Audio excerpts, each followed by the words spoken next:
power invisible, and you see it everywhere and every day.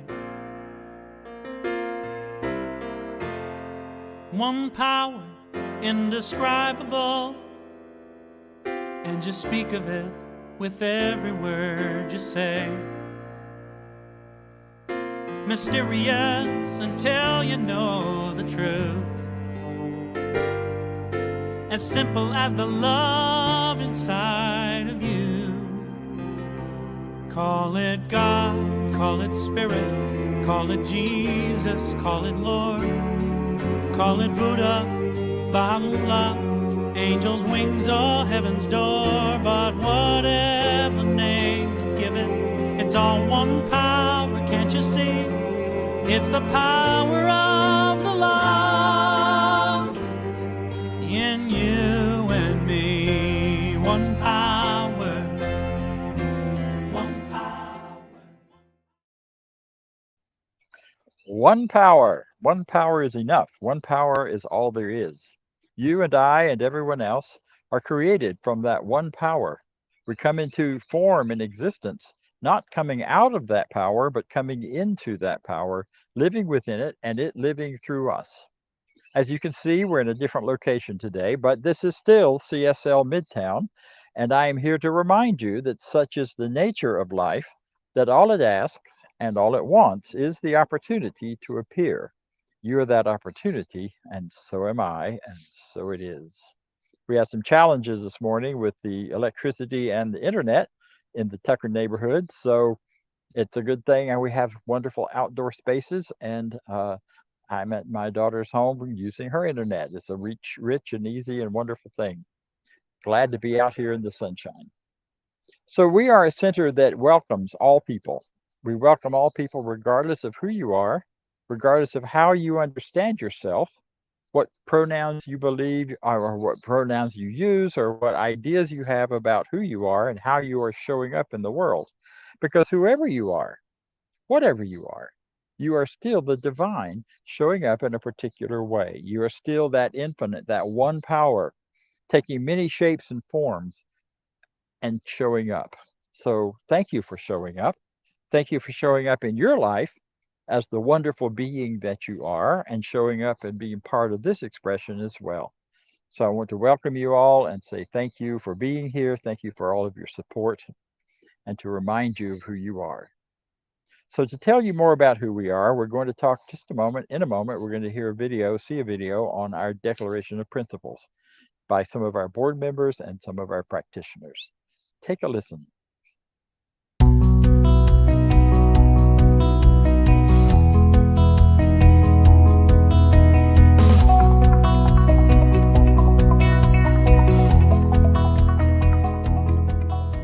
I believe in one God, one absolute power and first cause to all things.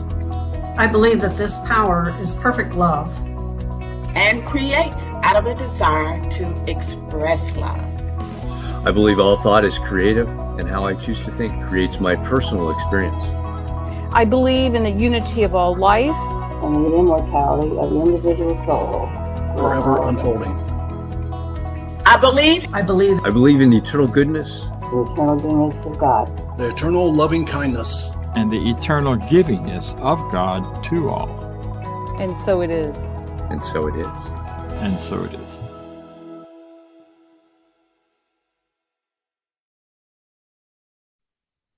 If you'd like to see that whole, the larger expression of our Declaration of Principles, you'll find that on the internet at csl.org, along with the full version of it, which has a lot more information and a lot more parts. It's a place where you can dive in and know what parts of that really are true for you. So next, we're going to hear from one of our practitioners. A practitioner is someone who knows how to use this teaching to heal their own lives, to bring about change, and to do the same thing for others. Today, our practitioner is wonderful. I've known her for many years. She's been a practitioner for many years. I won't tell you how many, because she doesn't look nearly as old as she is. So here I give you, without further nonsense, Judy Ailey. Welcome, Judy. Thanks, Dr. Bob. Happy Father's Day to all. I was thinking about Father's Day today and realized that my father made his transition 20 years ago on Father's Day. I always thought that was a really interesting time to choose to make your transition, Dad. We will never forget you. I guess he was trying to make sure we would never forget him. Anyway, bless him and bless all fathers for all that you bring to the world. Well, today's theme is compassionate relationships. It was interesting to me that this week's reading in the Living the Science of Mind spoke about how to get along with others. So I think Ernest Holmes has some good thoughts about this that relate to the idea of compassionate relationships. And one of the points that he makes is this, that in order to be with others, and we can't live without other people as much as some people might want to try to, that we must enjoy other people and interact with them without in any way seeking to control their actions. He further says that the one who has many friends and relationships is the one who can work and play with others and at the same time leave them alone, or in other words, let go of trying to control or change them. So we strive to allow others to be exactly who they are. We neither wish to dominate others nor wish them to dominate us. There is a flexibility in this way of being. We can allow others to have their differing opinions, knowing that their opinions are right for them.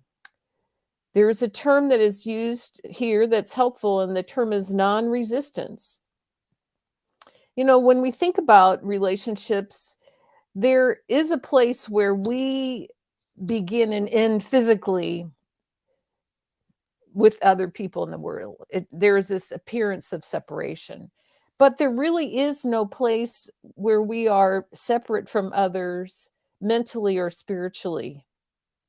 A key to this is knowing that spirit or God is in everyone. And as we meet others, if we meet the God in others, we can stand back and see what happens. If I know that I am one with God and spirit, and all people are one with God and spirit, that we all live in God, when I meet others, it is a God in them that I am meeting. So if I take this approach in my relationships with others, be it my life partner, close friends, other family members, casual acquaintances, or just people I meet in the grocery store, these will be compassionate relationships, in that I will be coming from a place of unity, love, and wholeness, allowing others to be exactly who they need to be as spirit interacting with itself. All right. So with those thoughts and ideas, let's move into a time of prayer and spiritual mind treatment. So if you would just take some time right now to just allow yourself to relax and be fully present in this moment. Maybe take a nice, slow, deep breath to just bring your attention to being right here and right now, just letting go of anything else that you may have been thinking about or wondering about or anticipating in the future or concerned about in the past. We let go of all of that and instead know that this is our moment of creation. This is our moment of power. So as I do this, I know that God is all there is, that this presence and power is everywhere present. It is all that there is. It is everything I see around me. It is every person. It is every piece of nature. It is every animate object in my home, in my world, in my city, everything. And as I know this, I know that I am a piece of it. I know that I am also filled with this presence, filled with God. filled with this goodness. And as I sink into knowing this, knowing my unity with this presence and with this power, I am grateful. I know that this power is a presence for good, and I align myself with it. I know that all that I desire and all that I put out in my word to this law, to this universal presence, returns to me, comes to me, is manifested in my life. I know that the truth of me, as I am aligned and immersed in this presence and this power for good, that the truth for me and for every other person, as you take this for yourself, that our natural state of being is that of vibrant health, that this presence and this power renews us, makes all things new in our physical bodies, in our relationships, in our affairs, in our creative endeavors, as we desire to express more and more of this fabulous power for good, this fabulous presence of life, as we desire to express more and more of that in our lives. I take this time to really let go of past mistakes or past things that seem like a mistake, or old beliefs in the necessity of struggle, strain, illness, lack, limitation. I let go of all that and know that that is all in the past, that that is not the truth of who I am. And instead, I embrace this day, this moment, knowing that I am one with this power, one with this presence, and that I am loved, I am supported, I am divinely guided and directed in all that I do. So I'm just grateful for this.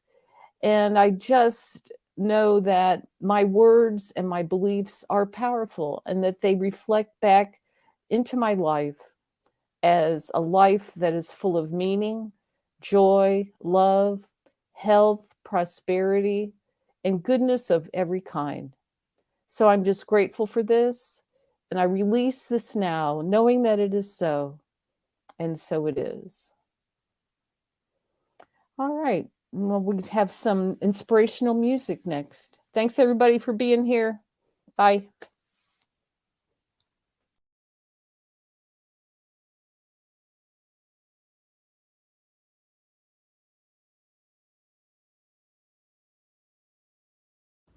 We are more the same than we are different.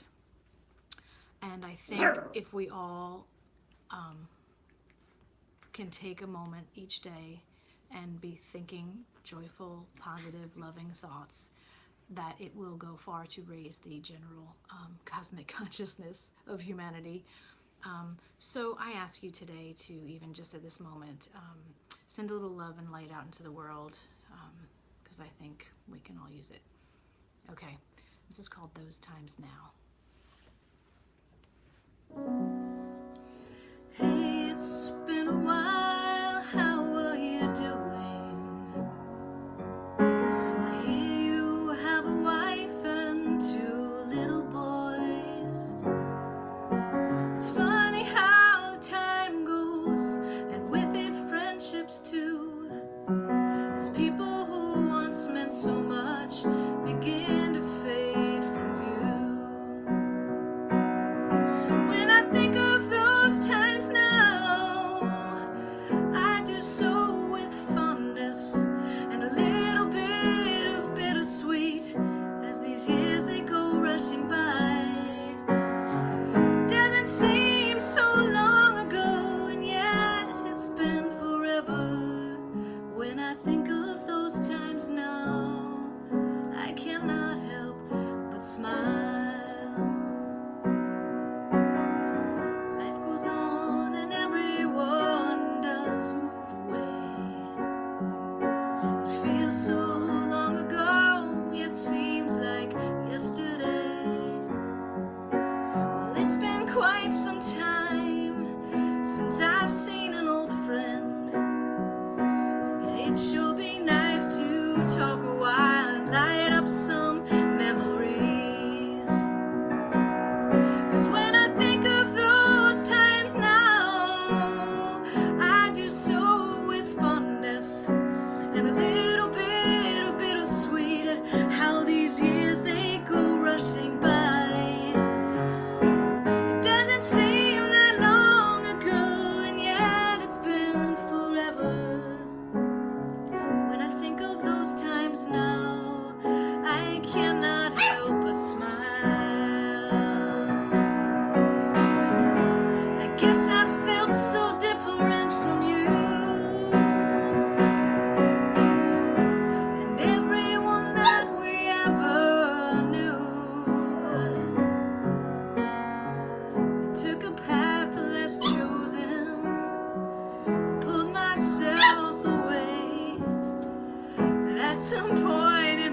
not, 'cause we all sing the same. And when I think of those times now, I do so with fondness and a little bit of bittersweet at how these years they go rushing by. It doesn't seem that long ago, and yet it's been forever. When I think of those times now, I cannot help but smile. When I think of those times now, I cannot help but smile.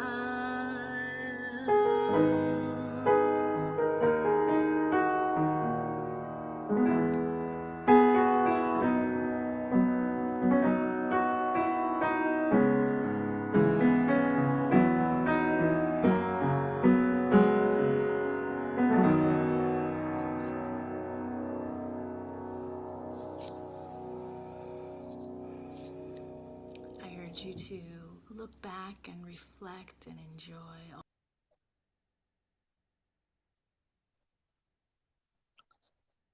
When I think of those times, I cannot help but smile.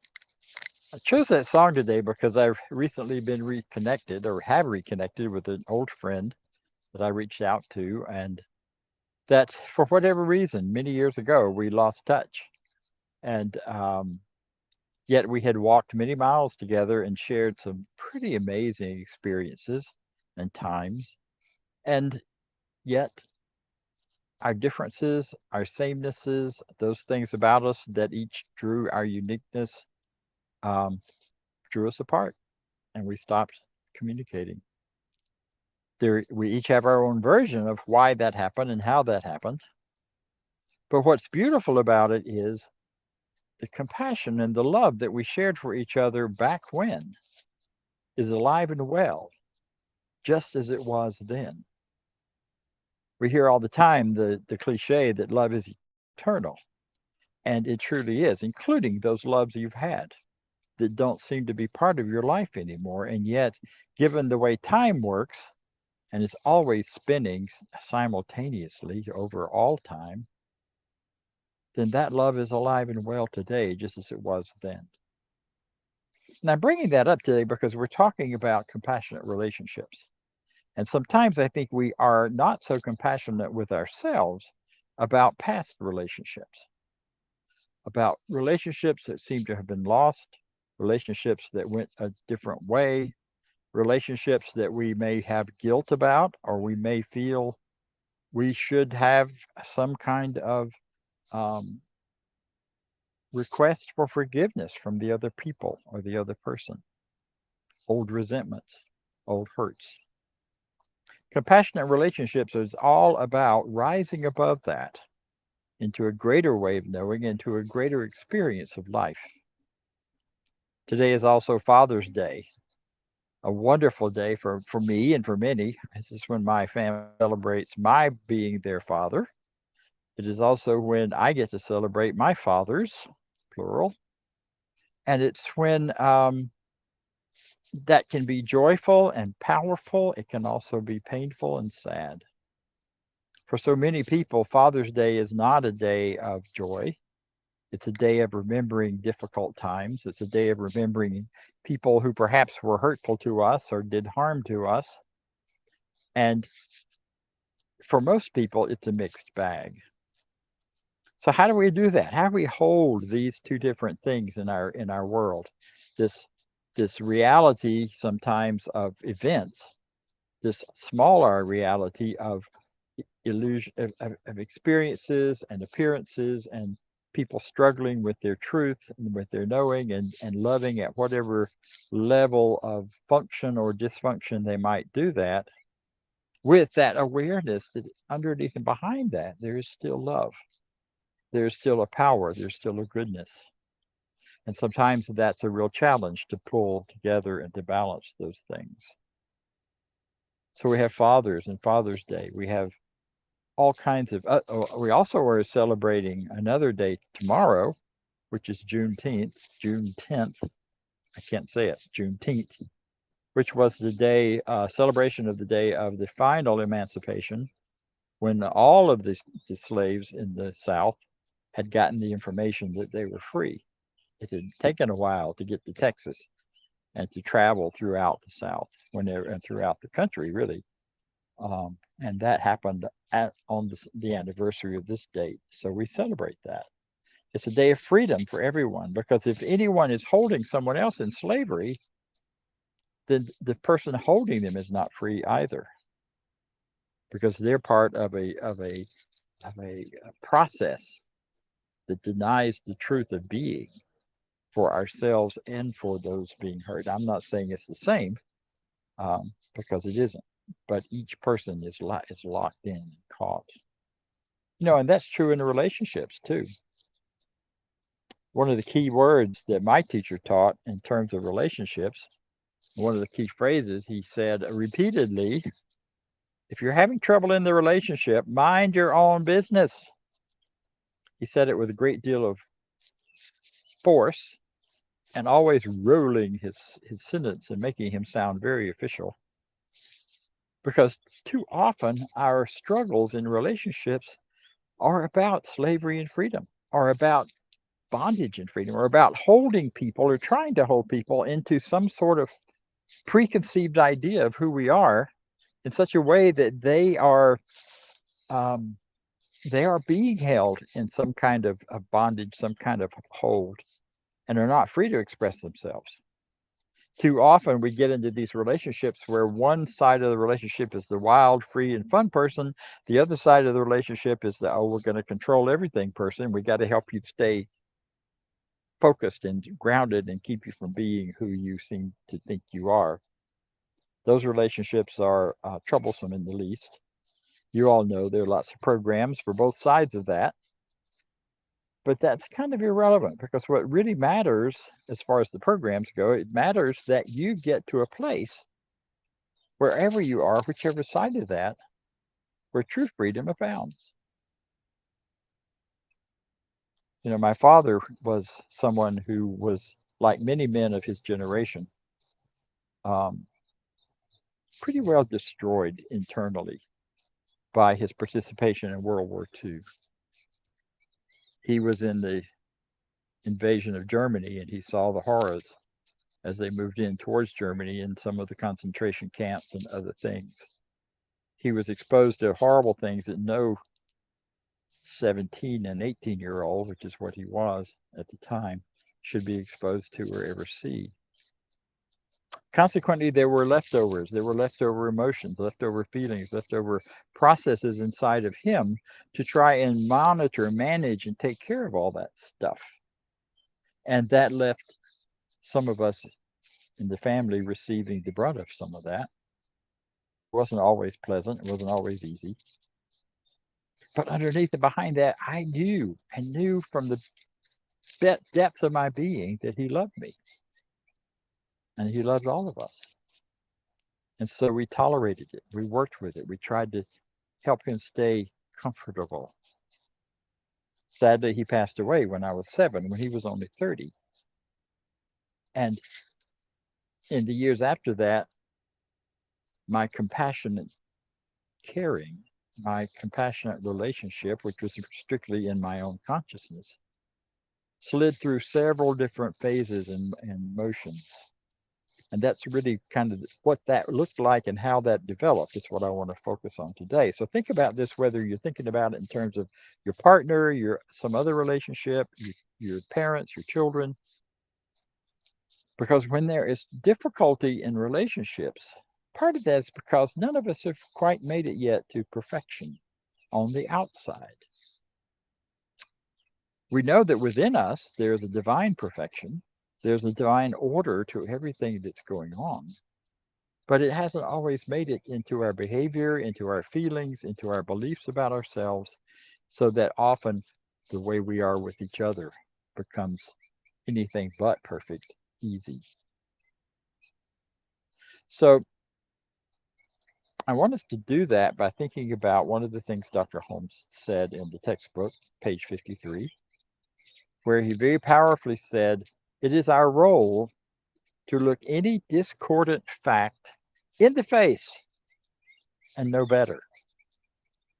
In other words, to look at people as their wholeness of who they are, their beauty, their power, their goodness, and their ugliness, perhaps, or their hurt, or their pain, or that source within them of difficulty. To look at that clearly and know better. Know that underneath and within, even that struggle, even that pain, even that hurtfulness, there is a good that's trying to come through. And that good may get interpreted by us in many different ways. But the important thing is you look at it, you look at it, you look at it until you see the perfection behind it. That may take a while. One of my teachers, or one of my, not direct teachers, but one of the person I knew and worked with back in the day in this teaching, used to say, there's good in this and I demand to see it. She'd stomp her foot and shake her shoulders and as if God was standing in front of her, and she's like, I demand that. But the demand she was making was on her own consciousness, to see deeper, to see within herself. What is the good here? What is the power here? Yeah. Part of the good for me that grew out of my father, grew from that relationship, was a commitment, a lifetime commitment to knowing God. My father was converted in the Baptist church about 6 months before he died. His behavior completely changed.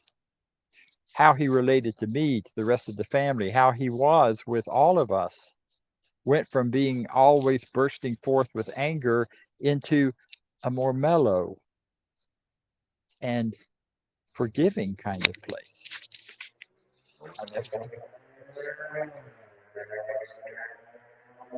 I'll never forget that being out about that after he was baptized, we were walking out to the car at night. He was carrying his clothes because they had, they dunk them in the Baptist church. You don't just get sprinkled, you get dunked all the way down, so you're wet all over, and then you come up a new person, is the belief. And he very much believed that. He had his clothes all wrapped up in a bundle, and they were sopping wet. He had on some clean clothes. We got almost to the car, and he stumbled or something and dropped them, and they all fell in the dirt.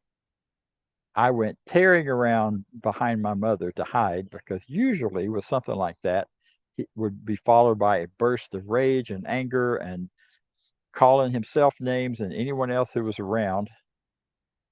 And instead, he laughed. He laughed.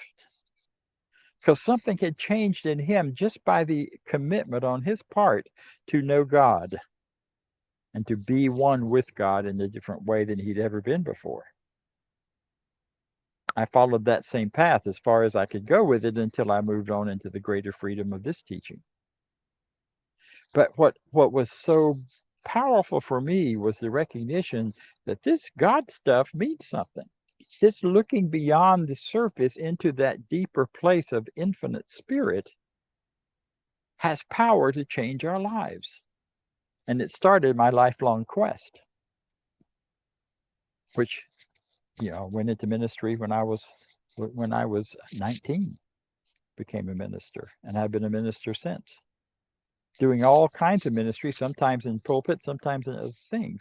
But the point I want to make in that is there was good underneath, in spite of the troubleness of the relationship. In some ways, having seen the difficulties before that conversion experience and then the change afterwards had a profound, profound effect on me, and was a huge and beautiful gift to me for helping me choose how to live my life. Whatever is going on in a relationship, there is that place behind and underneath where it is possible to see the good. It is possible to see the God. It is possible to see the power. It is possible to see the truth. Now, the challenge with this is twofold. Because staying in that center of recognizing God is all there is, life is unfolding in perfect beauty, and this person is a mess that's in my life, or I'm a mess in my own life, And being able to hold both of those things at the same time becomes a really powerful thing. And the challenges come when we slide one way or the other in our sense of reality. If we see that the ultimate reality, or we believe that the ultimate reality is that which is happening on the outside, that which is showing up in someone's behavior, or showing up in their feelings, or showing up in what they're doing or how they're speaking, then we can suddenly get defensive and say that person is just whatever. You know what I'm talking about. They're just rageful. They're just a Democrat. They're just a Republican. You know, we're doing that to each other these days. And assuming all kinds of things in all of those labels based on external behavior and our beliefs about their external behavior. Or you can slide off on the other side. And no matter what happens or what another person says or does, we can just say, oh, they're God. They're the divine. I'm going to pretend all that other stuff is not there and just kind of go my own separate way. This teaching does not ask us to pretend anything. It asks us to look discordant facts squarely in the face and know better. Know that this person may have a reason for being troubled, may have a reason for the behavior they're putting forward, may have a reason why they're grasping one group or another and excluding all else. It's freedom. Freedom is to know and to recognize and compassionate relationships. Compassion is not like passion. It's compassion. It's bigger than passion. It's bringing our energy and passion into a relationship, but also seeing clearly what is needed, where the hurts are, where the pain is, where the healing can be. And then making our connections with people accordingly. When I understood, since my father died when I was very young, there was a lot about his story I didn't know. I didn't understand the World War II troubles. All I'd ever heard from the rest of his uncles, his brothers and his uncles about World War II was what great camaraderie they had, and how they took care of each other, and how much they loved each other, and how much they made sure and protected each other and kept them safe. I didn't hear about the horrors that they saw. They protected the family from all of that. But as I grew older and did some more research and began to understand where he had been and what he had seen, and when I understood something about his upbringing, what kind of childhood experiences he had, I found a very different understanding of his earlier behavior prior to his conversion experience.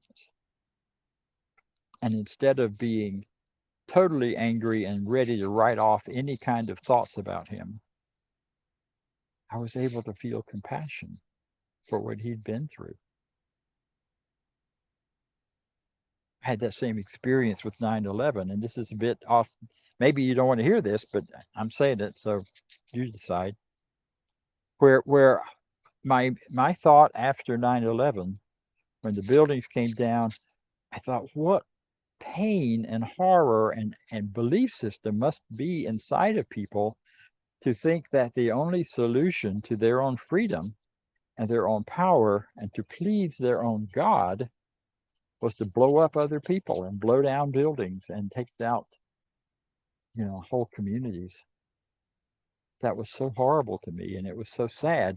And so a group of us began to meet and do some prayer work and imagine our leaders who were in office at the time as small children, playing together on the playground, getting along, laughing and having a great old time. Because there was something inside of each of them that was far different from that which showed on the outside with the bombings and the planes and the attacks and all that went on with 9/11 and still goes on in the aftermaths.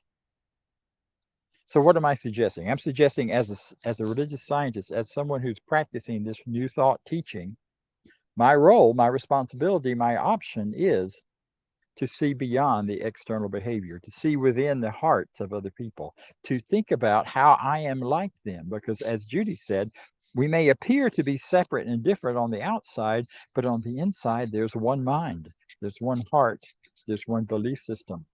There's one goodness.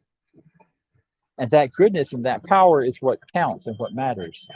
And the more we can turn our attention to that, not by ignoring the rest, but by looking at how that balances with the external behaviors, how that can be their understanding of their greatest good, then we can find compassion. Then we can find a heart opening and caring for those folks, whoever they might be. So you don't want to slide off to being all about, oh, it's so good and everything's God, or it's only bad and it's only awful and the external behavior is the only thing that counts. Instead, we hold our hands open with both visions, both views held closely and tightly to our hearts.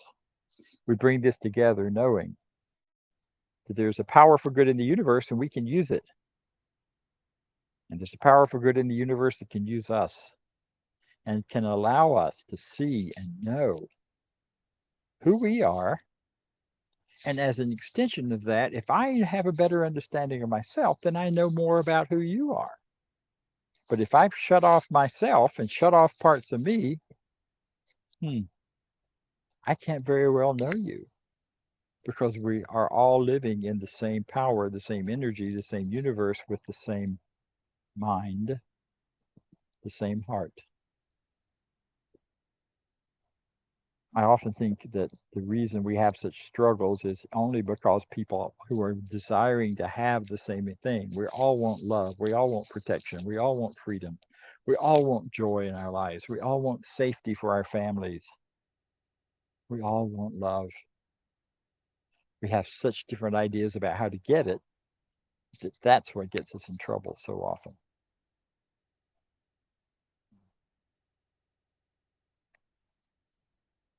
So think about your friends that you've left behind, your father, perhaps, those places in your life where there seems to be no freedom, or where your freedom seems to be curtailed or bound in some way. And recognize and know that your birthright is the right of freedom.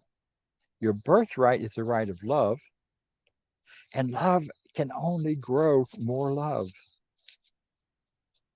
And you deserve the very best that life can bring you, and the very, very best that you can create in your life. And you do that by looking beyond, looking within, looking at the depth of people and of each other and of ourselves, and recognizing it's all good, it's all God.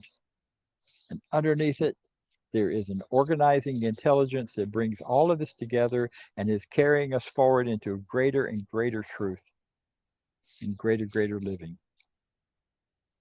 So that's what you deserve. That's what I deserve, the very best. Because you're wonderful. So am I. And so it is. Thank you. Let's hear now from Judy to tell us a little more about who we are and what we're about. Oh, thank you, Dr. Bob, for that beautiful talk on this Father's Day about compassionate relationships.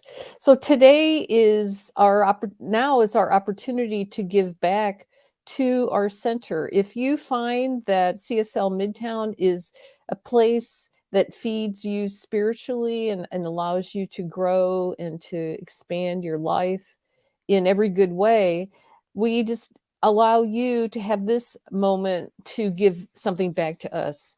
There's our website. You can easily give there, cslmidtown.org. There's also a QR code that you can scan. And so I hope that you'll take this opportunity to share what you can with us. Let's read our affirmation of prosperity now. I live in a universe of abundance. As I freely and joyfully give, I join in the divine flow, and all that I share with life returns to me multiplied abundantly, and so it is. Okay, back to Dr. Bob. All right, so we have some exciting things coming up soon. Next weekend, actually, we have a guest visiting for us for the entire weekend, Reverend Dr. Jim Lockhart. Excuse me. And on Saturday, he will be with us, and we will be sharing a look at the beloved community and what spiritual leadership may begin to look like as we move forward. Now, this is open for anyone who considers himself a spiritual leader. Since each of us is the center for spiritual living, then you're each a spiritual leader, whether in your life or for other people. So feel free to join us and let us know you're coming by responding to info@cslmidtown.org. We will be holding this in person at City of Light in Atlanta, and we'll be looking forward to seeing you there and then. Then on Sunday, he will be speaking to us on Sunday morning, talking further about the beloved community. And Sunday afternoon, there'll be a live workshop, also in person at City of Light, called Are You a Spiritual Edge Walker? This is an interesting idea. I'm fascinated by it. In my opinion, religious scientists have always been spiritual edge walkers. We live out on the edge of truth and the edge of applying truth. And this is a workshop to help you get clear about where your edges are and what is your call to step beyond and to go forward into the larger thing. Really invite you, if you're in the area, in the Atlanta area, to join us for that. It is in the afternoon, beginning at 2 o'clock, goes to 5 o'clock. There is a requested donation of $40 a person. However, do not let, whether you have or if you don't have that kind of money to give, come on anyway. We welcome you. And again, please reply to info@csl.org and let us know that you plan to come. I think that's it for now, and I'd like for you to join me in looking at our closing, which we do because it is our affirmation of life. I leave this place now knowing something better than I knew before. I go forth into the world with a heart full of love and a mind full of good sense. I look at the world in a greater way, knowing that I have within me everything I need to create the life I desire. I give thanks for this understanding. I am grateful for the spirit of life that moves through me, that lives through me, and so it is. Have a wonderful week. Have a wonderful Father's Day and June 10th. Thank you.